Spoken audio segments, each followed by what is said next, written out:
celui qui a fait de Patch le capitaine du Canadien. Et ça a donné d'ailleurs une anecdote savoureuse. Le coach, Michel Therrien, comment ça va, Mike? Salut, JC, ça va super bien, merci. Pour Belle le bonheur... journée aujourd'hui. Ben oui. Oui, mais là, en plus, là, je constate que le décorum a changé. Ça veut dire que tu es de retour à Lorraine, là. T'as tout à fait raison. Là, j'étais un peu déçu, par exemple. On n'a pas pris 2 œufs bacon depuis ton retour. Il va falloir corriger ça rapidement. Je viens d'arriver. Donne-moi le temps de dépacter mes affaires, là, on va faire ça. Parfait. Alors, raconte aux gens, on s'en est déjà parlé dans le passé, mais c'est tellement savoureux. Marc Bergevin puis toi qui partez à Brossard, dans le royaume des châteaux d'Harry Potter, devant le centre d'entraînement, avec le 67, le C en avant, pour aller présenter le chandail de capitaine à Pacioretty. Puis finalement, vous sonnez chez le voisin à la place qui, lui, n'a eu pas à moitié d'une surprise. On avait fait le vote. On avait fait le vote avant le début du camp d'entraînement, où on a les 50-60 joueurs, puis ceux qu'on gardait pour l'équipe qui était là dans l'année passée, qui était dans... Fait qu'on a demandé de faire un vote privé, et Pacioretty avait gagné haut la main. Donc, on veut y annoncer ce soir-là. Fait que moi, je suis Marc. Marc dit, on va tout de suite y annoncer. Il est rendu peut-être 8 heures le soir. Fait que, ding-dong, on sonne à la porte. On n'est pas à bonne place, mais le monde nous reconnaît. Évidemment. Le gars pense qu'il vient de gagner des billets de saison puis un gilet du capitaine après. Après ça, je regarde Marc, je dis, coudonc, t'as-tu la bonne adresse? Le voisin, il dit, il reste pas ici, il reste à côté. On s'en va à pied. On avait l'air deux innocents. Oh, c'est très bon. Patch est en train de donner le bain aux petits. Il y en avait déjà une coupe déjà à l'époque. Paraît qu'il est rendu à 5. C'est incroyable. Ouais. Puis, je veux dire une chose. C'était un moment spécial quand on y a annoncé ça. Oui, hein? Puis il y a des choses qu'on ne connaît pas sur Patch. C'est un gars qui est très émotif. T'sais. Puis quand on l'y avait présenté, puis on dit qu'il avait gagné haut la main, là, je pense qu'il y avait seulement... il y avait à peu près 95% des votes. Les gars avaient tous voté pour lui. Bien, évidemment, les autres votes allaient à Piquet, dont le vote de Piquet. Il avait voté pour lui-même, là. Mais ça, c'est une autre histoire. Les autres votes avaient été à Piquet, pour être honnête avec toi, mais je te dirais à 95%. On avait regardé les feuilles puis montré à Jeff Monson, pas montrer là, qu'on jouait une game, là, c'est que Marc avait pris bien soin de montrer toutes les feuilles à Jeff. Mais quand on l'avait rencontré, je vais dire une chose, c'était émotionnel pour Patch. Puis là, quand tu vois ton joueur, il est émotionnel. Moi aussi, je suis émotionnel, tu sais, dire, fait qu'on s'est pris d'un bras. Puis, mais il n'y a pas un livre manuel qui dit comment tu vas devenir capitaine du Canadien. Puis la première saison, il avait trouvé ça pas facile. Je m'étais assis avec un bon dîner, puis ensemble après la saison. Puis il m'avait avoué qu'il avait trouvé ça pas facile sa première année, surtout c'est l'année où on avait perdu du carry, on n'avait pas fait les séries. Puis il se mettait beaucoup de pression sur ses épaules. C'est ça. Mais il a maturé beaucoup, puis il m'a donné tellement des bonnes saisons que j'ai eu une grosse relation avec lui. Là, je le regarde, là, il vole sa glace, il n'a plus peur de rien. Je dis pas qu'il a déjà été peureux, mais c'est un gars qui faisait peut-être moins contact qu'on aurait voulu compte tenu de son physique imposant. Là, il le fait. Il a 34 mises en échec, Michel, en 7 matchs de série éliminatoire. Il score des buts, il en prépare. Il joue comme un total package de 27 ans au zénith de sa carrière. Je me dis, est-ce que c'est une mauvaise idée de le ramener à Montréal pour 1 an, pour qu'il termine sa carrière dans le chandail de l'équipe qui l'a repêché et pour laquelle il est devenu capitaine? Il me semble que c'est un fit naturel pour le capitaine Suzuki puis les jeunes loups du Canadien. Oui, t'amènes un bon point. Mais je te dirais qu'on dirait qu'il se sent à l'aise avec le groupe à Toronto. Il n'y a pas cette pression-là d'être le joueur qu'il y avait à l'époque quand il était avec le Canadien. Tu sais, il a scoré quand même des saisons de 30 buts. Même une année, il avait 39 buts. Puis il essayait tout dans mon pouvoir pour qu'il marque ce 40e but-là. Puis je lui disais, je veux tout faire pour que tu le scores. Finalement, il n'a pas réussi à le faire. Mais je trouve qu'il est très bien entouré avec les Maple Leafs. il n'y a pas cette pression-là qu'il y avait à Montréal d'être le joueur, parce qu'il en prenait beaucoup, un peu trop sur ses épaules, tandis qu'il accepte son rôle, il n'est pas sur la première unité du jeu de puissance. Il est rendu à un âge où il a beaucoup maturé, puis là, il joue pour le plaisir. Il joue pour une bonne équipe, une équipe qui est transformée depuis l'avenue de Craig Berube. Donc, je suis content pour lui parce que c'est un maudit bon gars, puis c'est une maudite bonne famille. D'ailleurs, Berube, c'est un fit parfait pour les Leafs, Michel.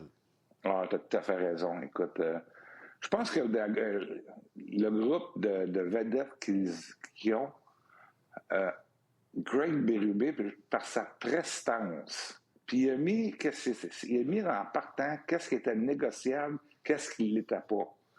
Puis les joueurs ont tout de suite su assez vite que c'est quoi qui n'était pas négociable. Un coup que les joueurs comprennent cette attitude-là, avec sa prestance, qu'est-ce qu'il dégage, mais ils n'ont pas le choix de continuer dans ce sens-là. Puis quand, en tant que coach, tes joueurs embarquent un peu dans qu'est-ce que tu amènes comme discipline au sein de ton équipe, les choses vont se suivre puis ça va bien. Craig Berube, je le connais, ça fait longtemps. J'ai dirigé contre lui en Ligue nationale. J'ai dirigé contre lui dans la Ligue américaine. Puis je te dirais que j'ai joué contre lui dans la Ligue américaine. C'était pas le fun de jouer contre lui. Non. On l'appelait le Chief. Là, on le regardait se promener sur la ligne rouge. Là, dans le temps, la Ligue américaine, je jouais avec les Phantoms. Je dis, oh boy! T'as pas reposant, hein? T'as pas reposant. Mais il y a cette prestance-là. Oui. Dans ta plus récente... Ça me rappelle d'ailleurs... Je suis dans les anecdotes à soir, là, mais on s'était croisés dans le hall d'entrée d'une radio montréalaise il y a plusieurs années. Et les Caps n'arrivaient pas à gagner. Tu es un peu dans la situation des Leafs actuellement. Puis toi, tu étais entre deux jobs de coach. Et j'avais dit, les Caps doivent faire un move derrière le banc. Puis c'est un gars comme toi qui s'apprend. Il manque juste toi, puis il gagne la coupe. Finalement, toi, tu es devenu Barry Trotz, puis ils ont gagné la coupe. Probablement que tu ne te rappelles pas de cette anecdote-là, mais moi, je m'en rappelle comme c'était hier. Puis, anyway, mais c'est ça. Mais effectivement, c'est un bon lunch. Je me souviens de notre lunch à Laval. Ouais. Ah, ben oui. Oh oui. Merci encore pour ça, d'ailleurs. OK, dans ta plus récente chronique, tu parles de l'importance pour le Rocket de gagner en série éliminatoire, de veiller le plus tard possible. Puis tu as tellement raison. Tu sais, ce que ça peut apporter comme impact, puis la suite des choses avec un gars comme Pascal Vincent, notamment.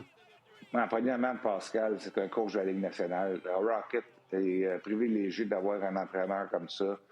Puis définitivement, ce gars-là, il va diriger dans la Ligue nationale d'un avenir très reproché. Qu'est-ce qui est important pour le Rocket, Jean-Charles? Pour l'avoir vécu moi-même, j'ai beaucoup d'expérience. J'ai coaché dans la Ligue junior du Québec, dans la Ligue américaine.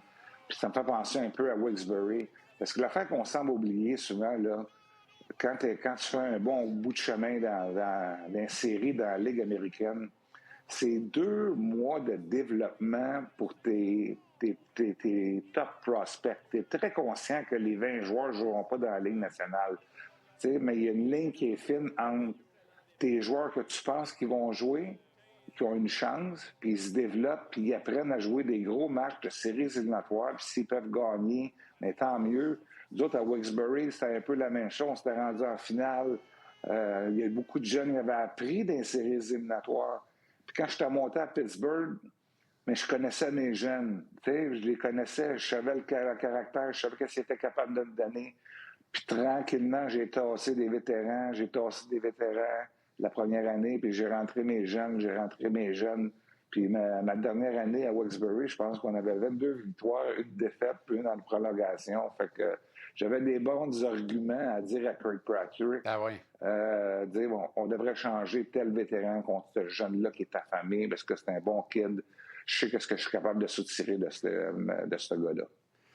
En terminant, Michel, le pape est mort. Vive le pape. Voici Léon. C'est la fin du conclave au Vatican. Et là, on risque d'en jeter une coupe à terre ce soir. Là.